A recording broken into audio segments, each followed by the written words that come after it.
주님께서 이 땅에 2000년 전에 탄생하시기 직전에 천사가 내려와서 주님의 탄생을 고지하면서 하신 말씀이 있습니다. 주님이 이 땅에 오시면 지극히 높은 곳에서는 하나님께 영광이지만 이 땅에 기뻐하심을 입은 모든 자들에게는 평화로다. 주님이 평화로, 평강의 왕으로 이 땅에 오셨습니다. 말씀만 그런 것이 아니라 죄의 자리에 우리의 모든 죄를 담당하시고 우리가 해결할 수 없는 죄의 문제를 십자가에서 해결하셨습니다. 주로 말미암아 하나님과 불목해 있는 우리를 주님이 자신의 몸을 화목 제물로, 진히 제물로 드려서 당신이 희생되심으로 죄의 문제를 해결하고 하나님과 우리를 화목하게 하시고 또 갈라졌던 우리 이웃들과 하나가 되게 화목하게 하시는 그런 귀한 역사, 구속의 역사를 감당하셨습니다. 그러면서 주님께서는 우리에게 이 복음을, The Gospel of Reconciliation을 땅끝까지 증거하라. 주님에게 부탁하신 천사도 흠모하겠네. 화목해 하라신 이 십자가의 복음을 땅끝까지 이르러 증거하리라. 270장 찬양도 그런 가사로 되어 있습니다. 근데 우리가 살아가는 이 세상이 우리가 믿지 않는 그런 세상을 제외하고서라도 믿는 나라가, 믿는 사람들 안에 정말 이런 주님이 기뻐하시고 원하시는 화목과 이런 평화가 있는가? 왜 이렇게 주님의 복음의 능력과 화목해 하시는 하나님의 그 기능과 역할을 복음이 감당하지 못하고 있을까? 참 답답하지 않을 수 없습니다. 지난 14일 밤 프랑스 대혁명 기일날 밤에 남부 휴양지 니스에서 참 말로 표현할 수 없는 그런 무서운 참사 테러가 일어났습니다. 19톤 되는 트럭을 테러리스트가 지그재기로 몰고 다니면서 60km, 70km 이상 달리면서 마구 사람들을 들이받고 죽였습니다. 이제는 더 이상 테러의 자유로운 나라가 많이 없습니다. 특히 유럽은 지금 비상입니다.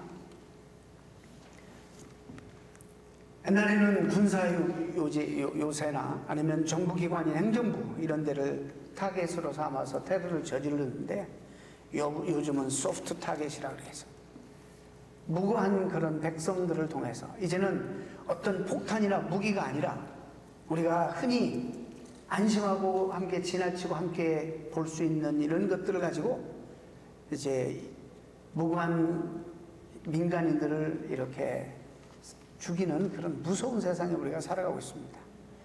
어느 소녀가 생존해서 약간 다친 소녀가 병원에 입원했는데 의사들도 이제 두려워서 못 맞다게 치료를 못 받겠다 고백을 합니다. 그렇게 무서운 세상 속에서 지금 아주 아비규환입니다. 이번에 84명이 죽고 그다음에 200명이 넘도록 부상자가 생겼는데 참 너무나 안타까운 것은 10명이 넘도록 우리 어린이 희생자가 발생했습니다. 여러분, 시간과 공간을 초월해서 우리와 상관없는 일입니까? 왜 우리는 세계에서 이런 일들이 비참한 일들이 일어나고 있는데도 까딱없이 아무런 동요 없이 전혀 나와는 상관없이 내일이 아닌 것처럼 생각하고 이렇게 오늘 편안히 살아가는 건가? 하나님 백성이 이뤄도 되는 건가? 세계의 모든 사람들이 믿든 안 믿든 애도하고 이 슬픔을 함께 나누고 있습니다. 이 프랑스는 참으로 이제 살기가 대단히 어려운 국면에 처해 있습니다. 지난 1년 반 동안 12번이나 이 IS를 통한 테러가, 크고 작은 테러가 일어났습니다. 유럽의 다른 국가들도 자유로울 수가 없습니다. 이런 것들은 이미 예견된 일들입니다. 우리가 오늘 어떻게 사는가에 따라서 우리가 좋은 세상을 물려줄 수도 있고 더 나쁘고 사악한 세상도 얼마든지 물려줄 수 있다는 사실을 우리가 알아야 됩니다. 우리가 우리 자녀들을 사랑하고 이 자녀들에게 너무나도 좋은 세상을, 환경을 물려주고 싶은데 그러려면 오늘 우리가 정신을 바짝 차리고 우리가 어떻게 오늘의 삶을 살아야 될 것인가를 한번 고민하고 생각해야 될 필요가 있는 그런 시점에 우리가 왔습니다. 불아파의 유럽을 중심으로 하나님의 어마어마한 그런 복음의 축복을 그곳에 부어주셨습니다. 근데 이 귀한 축복들을, 하늘의 축복들을 나누지 아니하고 그것도 하나님의 이름으로 정복전쟁을 일으키고 전 세계를 식민지화하고 특별히 아프리카를 횡종으로 나누어서 차지하는 식민지화 정책을 펴서 얼마나 많이 오랫동안 착취하고 억압하고 하나님의 형상대로 지음받은 존귀한 하나님의 백성들을 물건 취급하고 상품 취급하고 노예로 종으로 부리고 지금 불란서는 여러분 이게 한국도 자유로울 수 없습니다. 왜 그런 것들을 본받고 따라가는지 애 낳는 걸 싫어합니다. 어려운 일을 하지 않습니다. 지금 한국이 제가 여쭙죠. 한국이 이렇게 젊은 사람들이 직업을 찾을 수 없어서 엄청난 고통과 어려움 속에 있다면서요. 왜요? 일은 많은데 어려운 일을 안 하려고 하기 때문에 그렇다는 거예요. 똑같은 현상이 일어나고 있습니다. 불란서도 굳은 일, 어려운 일을 안 합니다. 그러면 그 노동력이 필요하니까 어떻게 합니까? 또 아프리카에서 이민을 받아서 그런 일들을 그 사람들에게 시킵니다. 그리고 은근히 구조적으로, 사회 구조적으로 그들을 억압하고 무시하고 누르고 이미 이런 테러는 예견된 일입니다. 불란서의 전체 인구의 9% 거의 10% 육박하게 모슬렘 교도들이 살고 있습니다. 앞으로 이런 테러는 아무리 조심하고 막고 경계해도 멈추지 않을 것입니다. 너무나도 안타까운 일입니다. 우리가 살고 있는 이 땅은 어떻습니까? 미국은 요즘에 워낙에 세계적으로 큰 뉴스들이 있으니까 쏙 들어가 버렸지만은 지금 여러분 그 흑인과 백인들 간의 갈등, 나라가 너무 긴급했는지 조지 부시 대통령하고 오바마를 둘이 세워가지고 우리가 하나다, 화해해야 된다, 이 제스처를 쓰지만은 누가 그 진정성을 믿겠습니까? 전 대도시에 다 흑인들이 일어나서 폭동을 일으키고 서로 이 테러에도 자유로운 나라가 아닌데도 불구하고 이 인종 때문에 인종의 갈등이 갈수록 격화되는 이 땅에서 우리가 지금 살아가고 있습니다. 이런 문제와 전혀 잘 볼 수 없는 우리인데 이런 사회 속에 살면서 우리의 사명은 뭐고 우리는 어떤 생각을 가지고 어떻게 살아야 될 것인가. 그리스도인들이 피차 스스로가 자기에게 중요한 질문들을 던져야 될 때가 되지 않았나 생각합니다. 여러분, 이제 내일부터 이 클리블랜드에서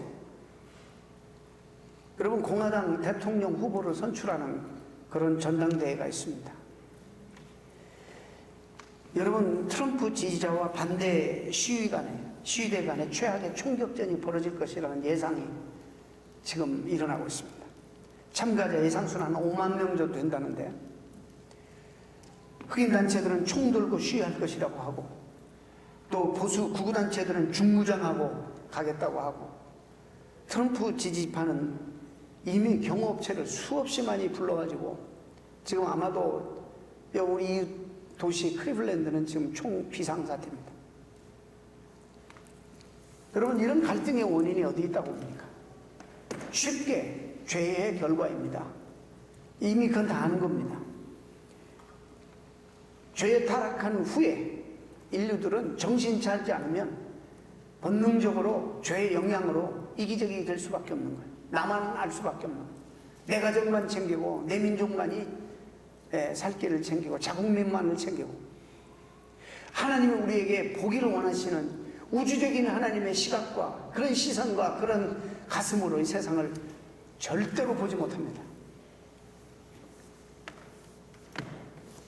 죄에 타락한 인간들은 갈수록 더 이기적이 되고 집단 이기주의와 내 가정과 내 자식밖에 모르는 특히 그리스도인들이 믿음을 빙자해서 하나님의 이름을 팔고 전혀 이 세상 사람과 다를 바 없이 지금 살고 있는 것이 참으로 이 세상에 과연 소망이 있는가? 주님이 소망이고 교회가 이 세상에 아직도 소망이고 모든 문제의 대답이라고 우리가 고백하고 말하는데, 과연 우리 그리스도인들은 이런 사회 현상 속에서 어떻게 살고 있는가 함께 살펴볼 필요가 있는 것입니다. 화해의 복음이 우리에게 있는데 어찌하여 그 기능과 역할을 우리는 상실해버리고 살아가고 있는가? 어떻게 우주적인 하나님을 나의 하나님으로만 자꾸 끌어내려서, 저는 복음주의자들이 참 한 개인이 하나님을 만나게 하는 그런 너무나도 엄청난 공헌을 했다고 저는 그렇게 물론 해석하고 그들의 공헌을 인정합니다만, 너무나 지나치게 우리에게 당신 중생의 체험이 있습니까? 예수 그리스도를 당신의 개인의 구주와 개인의 주님으로 영접하고 믿고 살아가십니까? 참으로 옳은 질문이에요. 너무나 옳은 질문인데 이것이 지나치니까 하나님을 그냥 나의 하나님으로만, 우리의 하나님인데도 불구하고, 온 우주의 하나님인데도 불구하고 나의 하나님, 내 민족의 하나님, 내 가정의 하나님으로만 자꾸 받아들이는 이런 이기적인 이런 그리스도인들 때문에 오늘도 아무리 그리스도의 복음이 전파되고 전 모든 헌법과 국가의 체제가 그리스도가 되었다 할지라도, 그 문화가 지배한다 할지라도 이 이기적인 그리스도인들이 이렇게 많이 있는 한 세상은 변화되지 않을 것입니다. 주님이 일찍이 주기도문을 가르치시면서 하늘에 계신 나의 아버지라고 가르칠 수 있었는데, 주님은 하늘에 계신 우리 아버지라고 가르쳤습니다. 나의 아버지도 되지만 내 옆에 있는 사람의 아버지도 되고, 내 우리라는 개념은 이 우주에 살아가는 모든 사람의 하나님이 될 수 있다는 이런 의미입니다. 그렇기 때문에 오늘은 내가 개인적으로 주님을 만나서 그 주님을 구주로 삼고 그 주님과 함께 평생을 정말 신앙을 유지하고 주님을 섬기고 살아야 되겠지만은, 중요한 신앙이지만은 나의 하나님은 다른 사람의 하나님일 수도 있다는 생각을 가져야 되는 것입니다. 우리는 주님께 오늘도 이렇게 기도합니다. 하나님, 나를 축복해 주십시오. 내 사업을 하나님 번성하게 해주시고 나의 장래를 여시고 내 자녀를 축복해 주십시오. 나쁜 기도가 아니고 너무 귀한 기도입니다. 저는 오늘 한 사람의 학자, 그리고 평생을 기도에 대해서 인생을 바친 한 사람을 소개하고 그 사람의 기도에 그가 깨달은 원리를 소개하려고 합니다. 유명한 앤드류 머레이라는 사람입니다. 그 사람은 딱 두 가지 주제를 가지고 평생 헌신하며 인생을 연구하며 살았어요. 뭐냐면 기도, 그리고 겸손. 이 두 가지를, 여러분 대표적인 그가 쓴 책들을 여러분 읽어보시기 바랍니다. 그가 그 책에서 이런 말을, 평생 자기도 임상을 통해서 성경을 구석구석 다 뒤져서 전체적으로 흐르는 그런 하나님이 가르치신 기도나 응답의 비결이나 이 모든 것들을 찾았어요. 그리고 그는 이렇게 말해요. 여러분 그 기도를 하면서 동시에 그 기도를 들으신 하나님 여러분에게 물으실 것입니다. 뭐라고 묻냐면, 내가 네 기도를 들어줘야 될 이유가 있다면 무엇이냐? 왜 내 기도를 내가 듣고 응답해야 되느냐? 라고 물으신다면 여러분은 그 순간에 대답할 말이 있어야 된다는 거예요. 그게 이방인 기도와 기독교 기도가 다르다는 거예요. 하나님 내 자녀를 축복해 주십시오. 왜? 물으신다는 거예요. 하나님 나에게 돈을 좀 많이 주십시오. 왜? 물으신다는 거예요. 왜냐면요, 내가 너무 가난하게 살아서 너무 당하고 살았거든요. 억울한 일이 너무 많아요. 저도 한평생 좀 뻐기고 싶어요. 돈을 좀 주세요. 하나님 주시겠습니까? 안 주십니다. 그래서 우리가 기도하는 것도 좋지만 기도를 들으시는 하나님을 의식하고 그분이 우리에게 왜, 무슨 이유로 내가 이 기도를 들어줘야 되느냐라는 질문하실 때 거기에 대한 대답이 여러분들에게 있어야 된다는 것입니다. 그런데 이분이 이렇게 말해요. 대답을 하려면 now and here, 여기서 당장 내가 지금 기도하면서 내 삶이 중요하다는 거예요. 나는 그냥 형편없이 살면서 하나님을 떠나서 하나님 정말 하나님 뜻에 역행하면서 기도만 하면 하나님이 들어주시는 이런 주술신앙, 이런 것이 아니라 지금 내가 선한 일을 하고 있으면서 선하게 살고 싶어하는, 아름답게 삶을 살고 싶어하는 노력과 애씀과 사모함이 있으면서 기도해 할 때에 하나님이 그 기도를 들으시고 내 지경을 넓히시고 나를 축복의 더 큰 통로로 사용해 주시는, 그래서 그런 기도를 응답하신다는 거예요. 나는 하나님에게서 멀리 있으면서 하나님의 축복의 통로가 아니면서 나는 나에게만 두려면 나가지 않고 내가 언제나 이기적으로 심지어 하나님만을 이용해서 팔자 고치려고만 하는 이런 생각으로 가득한 나에게 하나님이 내 기도를 들어주시기를 기대한다는 것은 웃긴다는 것입니다. 그분의 말에 의하면. 그래서 우리는 하나님, 저 돈이 필요합니다. 하나님, 정말 제가 출세도 필요하고 새로운 직장도 필요하고 우리 자녀도 축복을 받기를 원하고, 이게 기복적인 신앙이 아니라는 거예요. 그런데 어떤 기도가 다르냐? 그렇게 노력하고 살고 있으면서 그런 기도를 드리면은 하나님이 들으신다는 거예요. 내가 주면은 이걸 가지고 더 많은 축복의 통로로 더 많은 사람을 유익하게 하고 더 많은 사람을 선한 길로 인도하고 더 많은 사람을 옳은 길로 인도할 일에 쓰임받을 통로가 될 수 있기 때문에 주님께서 그 기도를 들으시고 축복하신다. 그래서 now and here, 지금 내가 기도하는 자가 지금 당장 어떻게 삶을 살아가고 있느냐, 이것이 대단히 중요한 기도 응답의 키라고 그는 평생 연구하면서 깨닫습니다. 여러분, 경제학 이론에 통로 이론이라는 것이 있습니다. 통로 이론. 대단히 저는 이거 성경적이라고 봅니다. 어느 지역이든지 통로가 되는 지역이 있습니다. 이리 와서 꼭 거쳐가는 통로. 그래서 이 통로를 통해서 이리도 가고 저리도 가는 이 통로. 그런데 이 통로는 경제학 이론에서 언제나 기름지다는 것이죠. 이게 참 성서적이고 영적이라고 저는 봅니다. 하나님이 우리를 축복의 통로로 사용하십니다. 그러면 우리를 통해서 이 복을 흘려가게 해야 되기 때문에 항상 거기는 하나님의 축복이 머무를 수밖에 없고 항상 하나님의 영적인 기름 부음이 있을 수밖에 없다는 그런 원리입니다.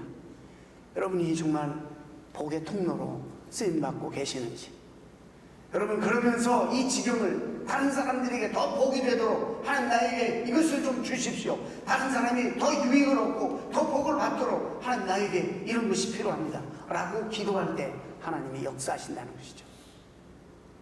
고넬료가 사도행전에서 10장에 나오는데 이 사람은 지배자예요. 식민지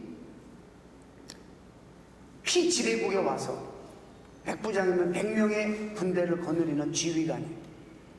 그런데 이 사람이 어떤 연유를 했는지 피지배국에 그 유대인들이 섬기는 하나님을 그가 구도하기 시작합니다. 그 하나님을 예배하기 시작하고 그 하나님을, 그리고 상당한 어느 기간까지 대단히 사모하면서 그 하나님께 기도했다고 했습니다. 그리고 더 자세하게 알기를 원해서 베드로를 초청하지 않습니까?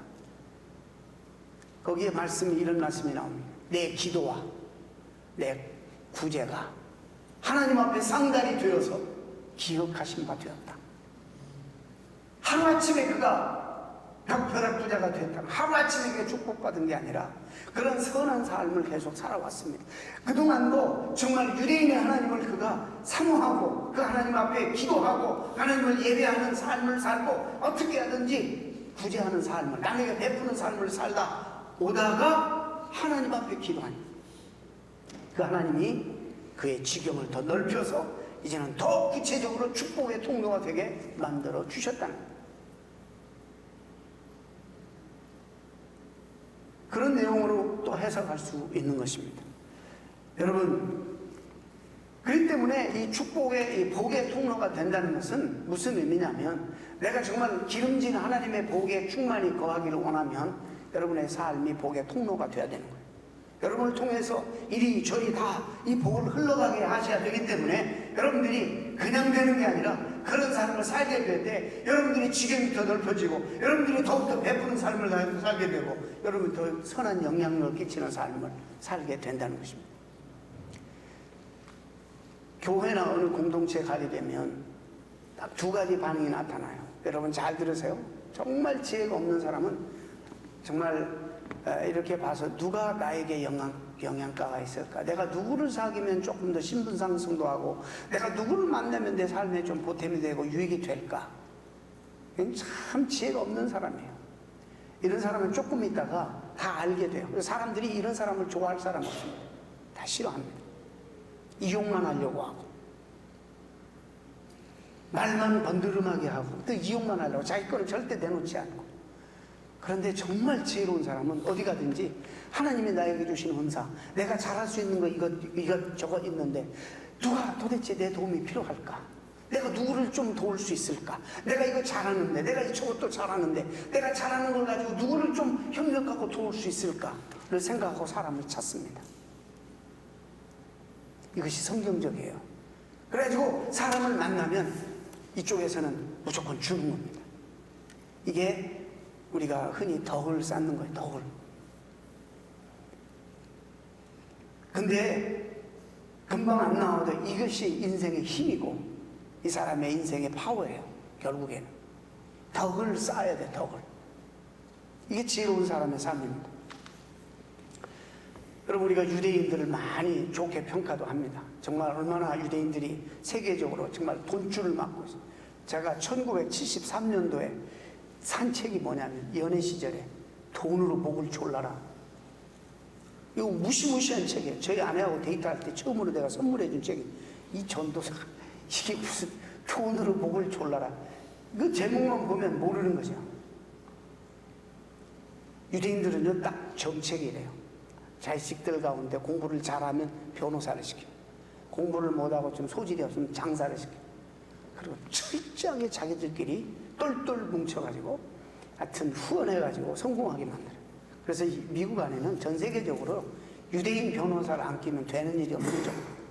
유대인 변호사가 아주 지배적이고 영향력이 있습니다. 근데 그 유대인을 이겨먹는 사람이 한국이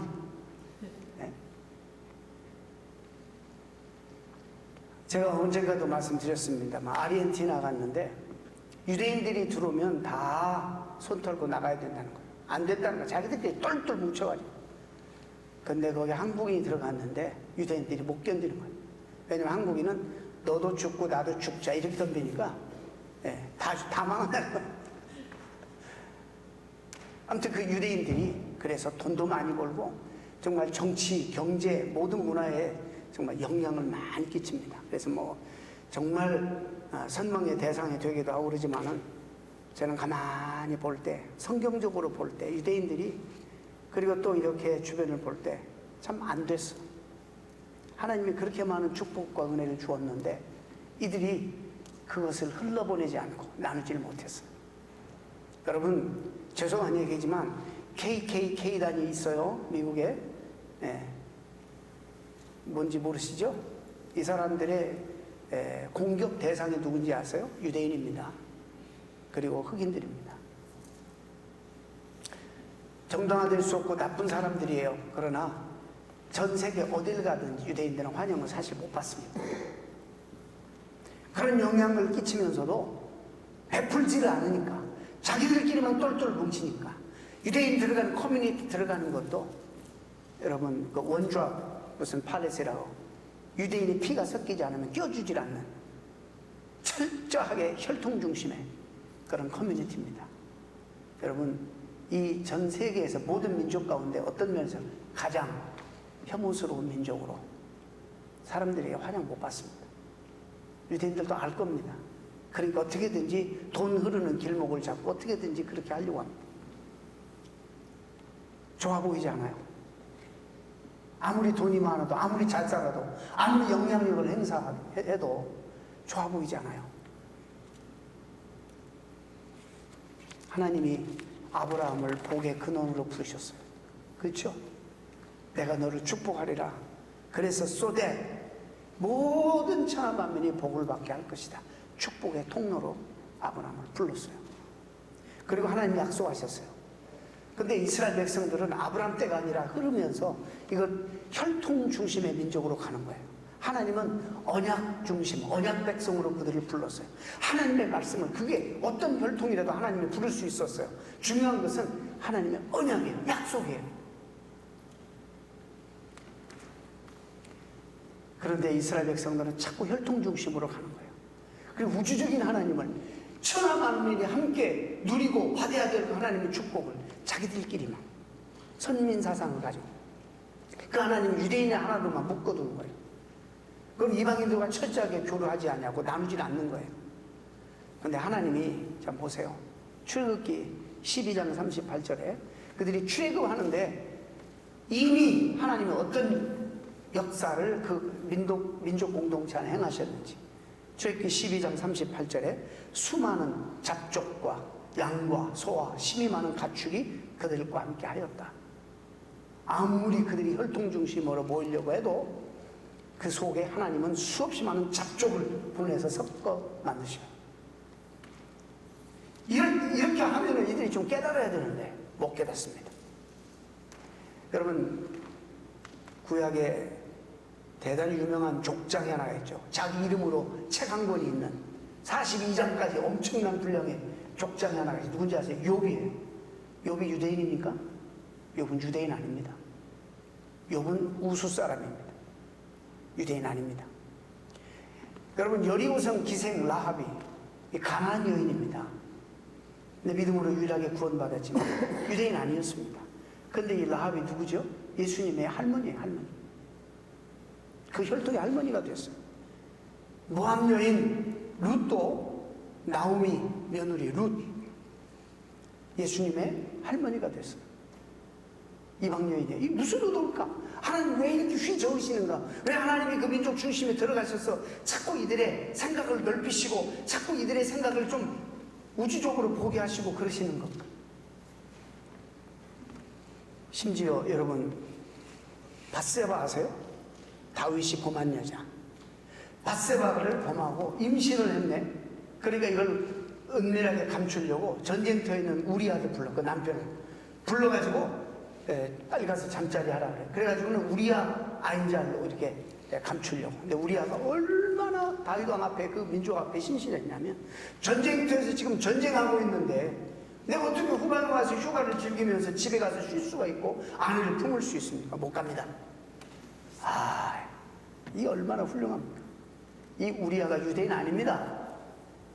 유대인 아니에요. 사람이 햇사람입니다.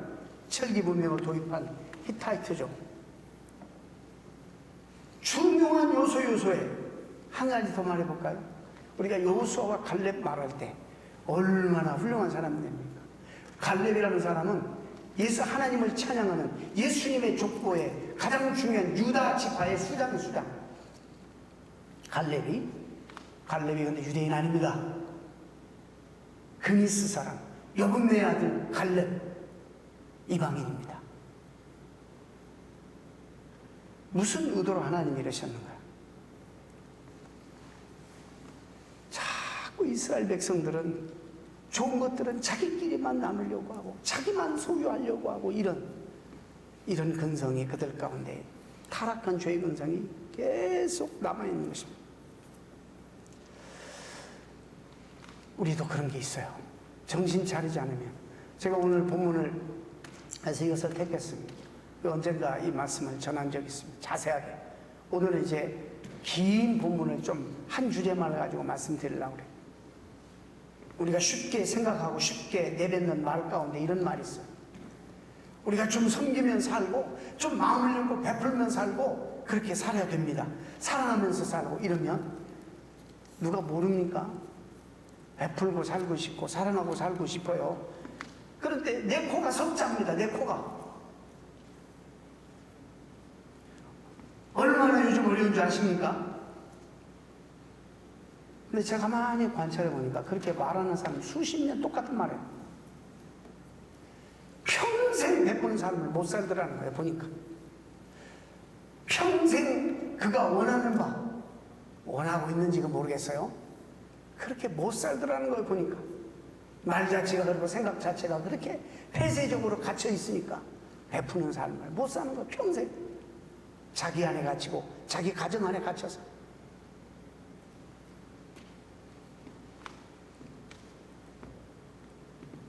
이 고백, 이 이야기의 범주를 평생 벗어나지 못하는 사람들이 수없이 많습니다. 어느 때는 내가 남을 도와줄 만하고 어느 때는 안 되고 그런 것이 아닙니다. 말씀드렸죠. 지금 내가 그런 삶을 살게 될 때 하나님이 나를 축복의 도구로 사용하신다. 지금 하지 않으면 평생 이 범주를 벗어나지 못한다는 사실을 경고가 아니라 실제적으로 여러분들이 심각하게 들어야 됩니다. 여러분이 아무리 어려워도 오늘 본문에 나타난 사람보다 어려웠겠어요? 하나밖에 없는 12살 난 소중한 딸이 병들어서 죽게 됐어요. 보니까 죽을 병이야. 이 사람이 회당장 야이로입니다. 회당장이면 당시 예수님을 다 배척한 사람이에요. 기득권 세력에 포함되어 있는 사람이기 때문에 유대인 가운데 지위가 높은 사람이에요. 근데 이 사람이 자기에게 있는 불행이 오히려 축복이 되죠. 얼마나 다급하면 그들이 배척하고 몰아내는 그 예수님에게 찾아와서 발 앞에 무릎 꿇고 간청하는, 내 딸이 죽게 되었는데 오셔서 좀 고쳐달라고. 사회적인 신분도 있고 그가 함께 누리는 기득권 세력의 눈초리도 있고 보고 있는 많은 그런 백성들이 있는데도 불구하고 다 체면불구하고 자기가 급하니까 예수님 찾아와요. 그래서 고쳐달라고 예수님이 들으시고 지금 야이로의 딸을 고치기 위해서 행로를 이제 옮기신 거예요. 많은 사람이 에워싸고 예수님과 함께 가는데 참 재밌어요. 한 사건이 끼어들어요. 참 예수님이 하나님의 무슨 의도로 이 사건을 여기다가 마치 샌드위치처럼 가는 여정 속에 한 사건, 독특한 한 여인을 또 등장시키고 한 사건을 하나님께서 샌드위치 기법으로 여기다 기록해 놓으셨어요. 자, 야이로의 집을 향해서 가는데 수없이 많은 사람이 따르는데 한 여인이 등장시켜요. 그 여인은 누구냐면 12년 동안 똑같이 존귀한 야이로의 딸은 12년 동안 참으로 사랑받으면서 좋은 환경에서 자랐고 이 여인은 12년 동안 가진 애를 다 쓰고 재산을 탕진할 정도로 모든 의학에 세상의 모든 도움을 다 구했지만 소용이 없었습니다. 죽지 못해 살아가는 여인이 예수님이 지나간다는 이야기를 또 그 모습을 보고 이 여인이 대중들 앞에 나갑니다. 여러분, 피를 지금도 흘리고 있는 거예요. 피를 흘리고 있다는 것은 자기가 나갈 때 사람들이 부정타기 때문에 unclean, unclean 이렇게 말해야 돼요. 나는 부정한 여인이요, 나는 부정한 여인이요 이렇게 말해야 돼요. 안 하면 이 여인 돌에 맞아 죽습니다. 대중이, 퍼블릭이 이 여인을 같이 가까이 상대하면 안 되는 거예요. 그런데 이렇게 주구나 저렇게 주구나 그렇게 생각했는지 간절한 마음으로 자기가 그 운집한 군중들을 뚫고 들어가서 앞에 예수님 만날 수 없어서 그냥 손을 내밀어서 예수님의 옷자락이라도 만지면 자기가 병이 날 줄 알고 그런 믿음을 가지고 옷자락을 댔는데 주님이 가시다가 딱 멈추시는 거예요. 자, 누가 내 몸에 손을 댔다. 베드로가 났습니다. 아니 주님, 이렇게 많은 사람이 누가 밀치고 밀리고 이러는데 한두 사람이 손 댔겠습니까? 아니다. 나에게서 능력이 나갔다. 누구냐? 손을 대는 순간에 하나님의 예수 그리스도의 능력이 쫙 백흉으로 빨듯이 그 능력이 이 여인에게 빨려 들어와서 이 여인의 치유가 일어난 거예요. 그 여인이 많은 사람들 앞에 이제는 당당하게 나서서 접니다. 떨리는 목소리로 주님 앞에 나섰습니다. 야이로의 지금 상황은 어떻습니까? 한시로 그 긴급한 상황에 빨리 가서 예수님의 손을 얹고 기도해야지 자기 딸이 살아나고 낫는데 이 지치 않은 여인이 도대체 누구야? 신분 높은 이 야이로는 그 여인을 어떻게 생각하겠어요? 어떤 마음이겠어요? 여러분 같으면 이제 저 여인이라고 나는 저것이 지금 이 무슨 상황인데 끼어들어? 내가 지금 얼마나 긴급하고 내 딸이 얼마나 소중하고 12년 동안 귀하게 자란 딸이 죽게 됐는데 지금 한순간이라도 빨리 서둘러서 가야 되는데 왜 예수님이 여기서 저런 여인 때문에 지체하는가? 왜 이 행로를 길을 막고 막아서는가? 괘씸하지 않겠어요? 시금을 지금 다투는 상황 속에서 예수님의 행로를 멈추게 만든 여인이니까. 신분도 누구예요? 언클린, 부정한 여인. 이 야이로는 신분이 높은 사람. 어디서 이 부정한 여인이 사람들 앞에 나서는 거야? 그러면 사실 상황에 돌을 들어서 이 여인을 쳐 죽이는 상황. 그럴 수도 있는 상황인데 주님이 지체하면서 그 여인을 향해서 얼굴을 맞대고 이렇게 말씀하시는 거예요. 딸아, 딸아, 내 믿음이 너를 구원하였다. 내 믿음이 너를 구원하였다. 한편 이쪽에 야이로는 내 딸, 이 여인은 관심이 없어. 정말 나는 관심이 없어. 지금 여유가 없어. 너무 조급해. 내 딸이 죽어가. 내 딸 빨리 가서 내 딸을 고쳐야 되는데. 관심 밖에 있는 여인, 하찮은 여인, 죽일 수 있는 여인, 길을 막았으면서 그 여인, 자기를 괴롭게 하는 그 여인을 향해서 주님이 딸아 이렇게 부르시고, 언어의 유의를 여러분 여기서 보세요. 지금 야이로에는 자기 딸밖에 안 보이는 거예요. 아무것도 안 보이는 거예요. 자기 딸, 내 딸.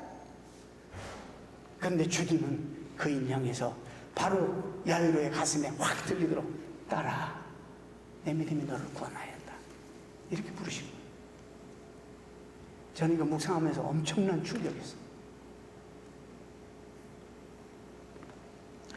그러고 있는데 이미 죽었다고 야이로의 집에서 막 사람들이 와가지고 더 이상 모시고 오실 필요 없어요. 귀찮게 하실 필요 없습니다. 죄송합니다. 따님이 벌써 운명했습니다. 이 세상을 떠났습니다. 이 여인하고 얘기하고 있는데 주님이 곁으로 듣는 거예요. 지금 얼마나 낙심이 되겠어요. 여러분 같으면 그 상황에서 어떻게 했어요?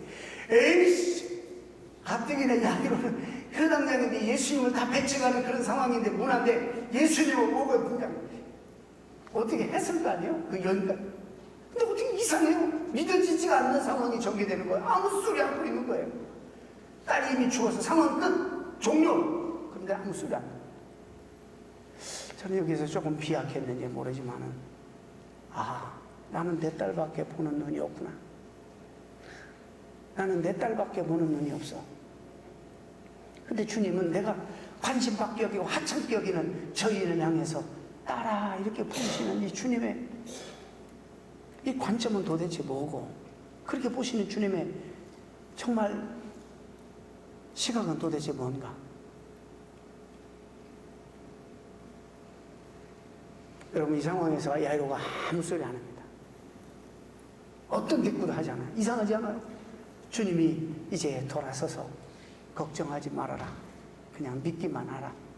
위로해주고 그 야이로의 그 마음을 벌써 이런 심경의 변화를 아시고 야이로를 타이르시고 데리고 가셔서 결국에 고쳐주십니다.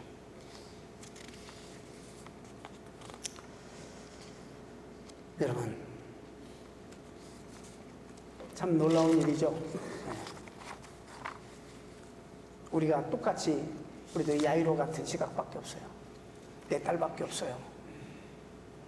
우리 그리스도인들도 다 내 일에 다 푹 빠져가지고 남의 일을 거들떠보지 관심도 없어요.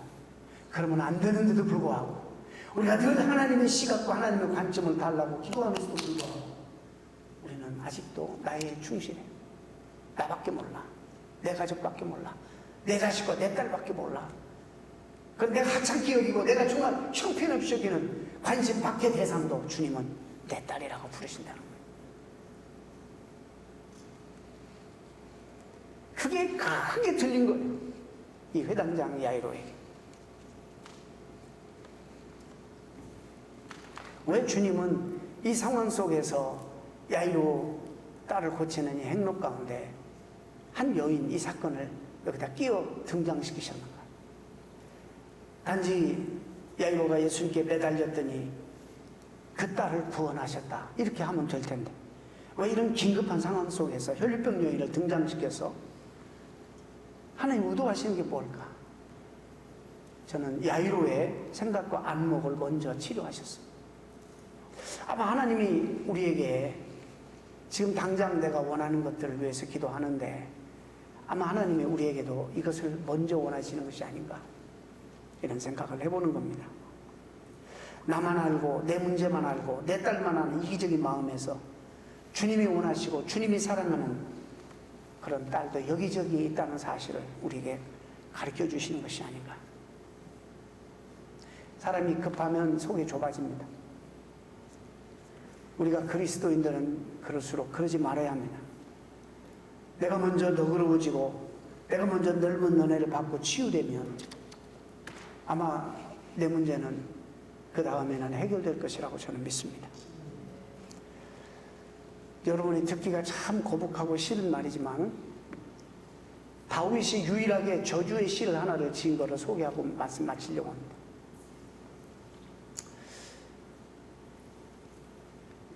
이것이 성경에 실렸어요. 그래서 사도 바울이 이걸 로마서 11장에 인용합니다.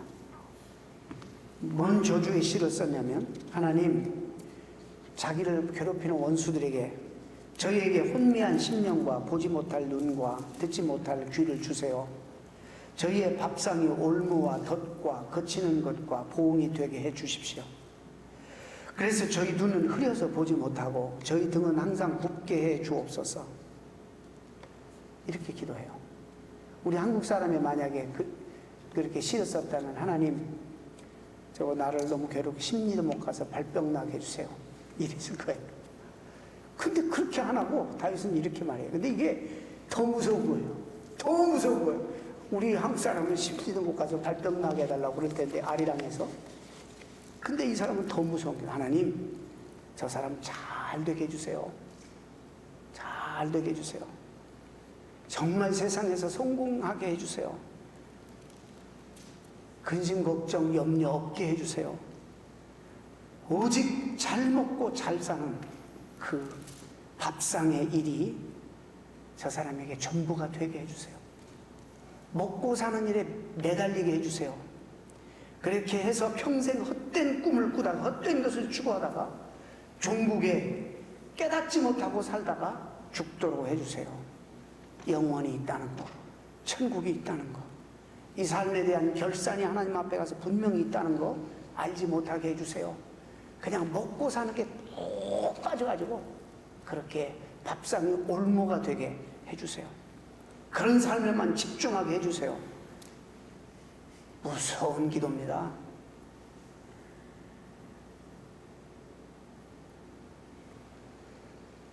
하나님께서 왜 창조하시는지, 하나님 왜 이 땅에 보내셨는지 생각도 못하게 해주세요. 보지도 못하고 깨닫지도 못하고 심각하게 그런 거 생각하지도 못하게 해주시고, 먹고 사는 일에 푹 빠져서 그것만 집중하고 그렇게 살게 해주세요. 이 세상에만 성공하고 영혼도 천국도 영원한 삶도 이런 거 생각하지 못하게 그런 것만 살게 해주세요. 저는 이것이 더 잔인한 기도라고 봅니다. 마지막으로 여러분, 제가 이사야 58장 말씀 하나만 인용하고 말씀입니다. 이사야 58장은 금식에 대한 말씀이에요. 금식. 존 스타트 목사님이 금식이 기독교인의 신앙의 하이라이트다, 또 극약 처분이다, 뭐 이런 말 많이 했어요. 이사야 58장에 금식에 대해서 말씀을 합니다. 이것이 어찌 나의 기뻐하는 금식이 되겠느냐. 금식에 대해서 얘기하면서, 우리가 금식하면서 대부분이 금식을 하는 거, 반만큼 의미가 없이. 나의 기뻐하는 금식은 흉악의 결박을 풀어주며 명예의 줄을 끌어주며 압제당하는 자를 자유케 하며 모든 멍에를 꺾는 것이 아니겠느냐. 여러분, 여기까지만 하면 잘 모르는 거예요. 자, 줄인 자에게 내 식물을 나눠주며 유리하는 빈민을 내 집에 들이며 벗은 자를 보면 입히며 내 권력을 피하여 스스로 숨지 아니하는 것이 아니겠느냐. 이렇게 하면 여러분이 기도하고 있는 그리스도인들이 성경에서 찾을 수 있는 최고의 축복들이 전부 약속되어 있어요. 제가 읽겠습니다. 어떤 축복이 있는가? 모든 기도가 다 응답돼요. 보세요. 그리하면 내 빛이 아침같이 비칠 것이고 내 치료가 급속할 것이 치유된다. 내 의가 내 앞에서 행하고 여호와의 영광이 내 뒤에 호위하는, 하나님의 영광이 늘 호위하는 축복을, 내가 부를 때에 나 여호와가 응답하겠고 부르짖을 때에는 내가 여기 있다 말하리라. 여러분, 그리고 또 뭐라고 얘기하냐면 내 뼈를 견고하게 하고 너는 물된 동산 같겠고 물이 끊어지지 아니하는 샘 같을 것이라. 내게서 날짜들이 오래 황폐된 곳 다시 세울 것이며 너는 역대에 파괴된 기초를 쌓으리니.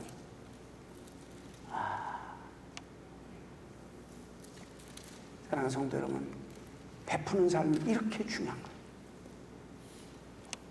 여러분의 삶이 여러분의 자녀의 삶을 결정하는 것일 수도 있어요. 여러분, 여유를 가지고 베풀면서 사실 수 있기를 바랍니다. 그러지 않고서는 이 세상에 소망이 없습니다. 화해의 복음을 전하기도 하지만 실천하고 사시는 여러분 되시기를 축원합니다. 기도하겠습니다.